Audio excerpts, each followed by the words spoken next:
Balikuda block बड़ंगा panchayat माँ करकई मंदिर प्रांगण में समाजसेवी संजीव विश्वाल नेतृत्व में एक मागणा चक्षु शिविर अनुष्ठित हो जाइछि। एही शिविर में प्राय 200 ऊर्ध्व मागणा चक्षु परीक्षा कर चषमा बंटन करा जायतिला।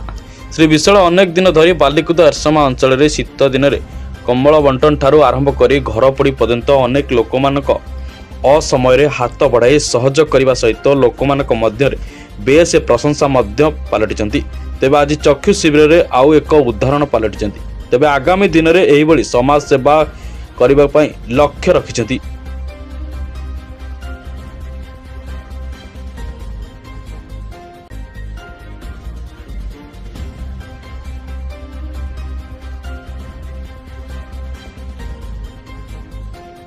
लोकों मोर जो भल पाया रही आगर भी जब समाज सेवार अच्छी राजनीति अच्छी युव नेता हिसाब से मत जानी समस्ते प्रत्येक लोकंर सेवाई आसी मुझे पर्यटन अच्छी से सेवा मत जारी रहा। तेणु आज भूमिका चक्षु चिकित्सालय सहायता आज चक्षु शिविर अनुष्ठित होती हाट प्रांगण में। तेणु आज समस्ते खुशी देखुं समस्ते बहुत वृद्धा वृद्धा वृद्धा वृद्ध मैंने ये चक्षु चिकित्सालय चषमा भी फ्री चषमा भी से प्रदान कराई। तेणु मोर सेवा जारी रहा। मोर ये आमर बालिकुदा एरसमा निर्देशन जो समस्त जनसाधारण ये कही मुझे पर्यटन अच्छी सब सेवा जारी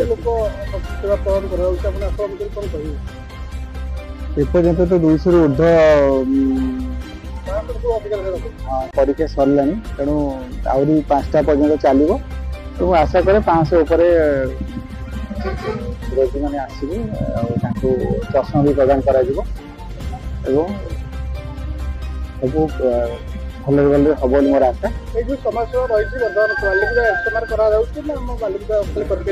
ना नहीं बालिकुदा एरसमार किसी लोक आसु प्राय बालिकुदा आगे दिन लक्ष्य अच्छी पूरा बालिकुदा निर्वाचन मंडल जिते जनसाधारण अच्छा समस्त सेवाई उद्दिष्ट एवं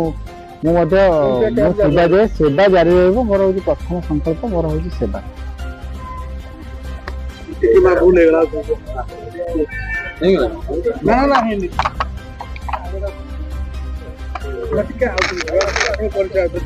प्रभागिनी त्रिपाठी ग्राम नुआगा आखि टे झापटा देखा जाउछला ताकि टेस्ट करी चश्मा मेडिसिन मिले आगे कोन मिले